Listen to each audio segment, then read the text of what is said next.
Et salut tout le monde, on se retrouve sur une nouvelle vidéo de Fabric.js. La dernière fois nous avons vu qu'on pouvait rajouter un bouton qui fait ajouter un triangle.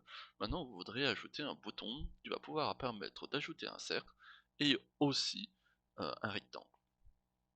Donc le bouton, un triangle, on va faire un petit copier-coller. Donc ajouter un rectangle et ajouter un cercle, tout simplement. Donc là on a nos fameux boutons. Ajouter un rectangle, ajouter un cercle, ajouter un triangle. Bien sûr, on va modifier les ID, donc là c'est plutôt rect, add right, et add cercle, ou plutôt circle, si vous voulez en anglais.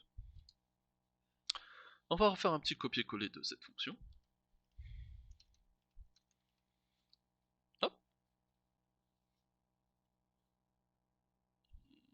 Wait. Pourquoi j'ai une erreur qui s'affiche? Hop.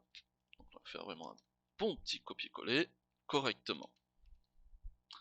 Et là cette fois-ci on va faire add circle et add rectangle.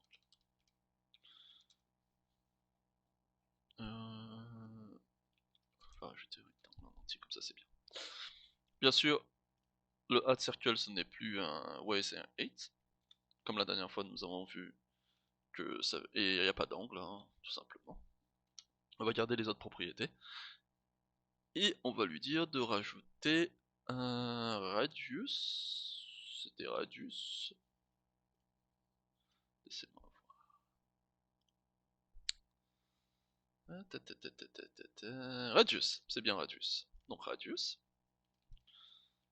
de 50. Et ici, de rectangle, on va dire de le reste, c'est juste que bon bah, on va mettre un width de 200, parce que comme ça fait vraiment un rectangle. Après, après ça peut être aussi un carré, hein. Dans tous les cas, c'est la même fonction. C'est la même fonction pour lancer le même objet.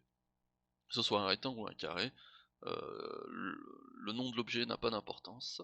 Et aussi, on va utiliser circle ici, et l'objet rect de fabrique. L'angle on s'en fout un peu, ça n'a pas trop d'importance. Et là on va lui dire que ça sera de contenu rouge. Et celui-là on va lui dire que ça sera bleu. Voilà. Comme ça on va pouvoir bien les différencier. Bien sûr ça sera pas t, le nom de la variable, donc circle. Donc là on va dire que c'est circle. Et là on va lui dire que c'est un rectangle. Et voilà. Maintenant on a nos trois fonctions qui sont prêtes à être utilisées. On va pouvoir les utiliser pour voir si tout fonctionne. Donc on fait rafraîchir, on fait ajouter un triangle, ça fonctionne, on fait ajouter un rectangle, ça fonctionne, on fait ajouter un cercle, ça fonctionne. Donc, petit rappel assez rapide, nous créons des boutons. On utilise jQuery pour les appeler, on fait appel à un événement, qui est au clic, qui lance une fonction anonyme, qui va tout simplement dire crée-moi une variable t, enfin un triangle, qui va contenir tout simplement un objet qui contient certaines propriétés. A la suite, on lui dit d'ajouter notre triangle, et à la fin, on répète le même fonctionnement pour le reste. On lui dit rajoute-moi un cercle qui sera un radius de 50 depuis son point d'origine bien sûr, et à la fin rajoute-moi mon cercle. Et c'est pareil pour le rectangle.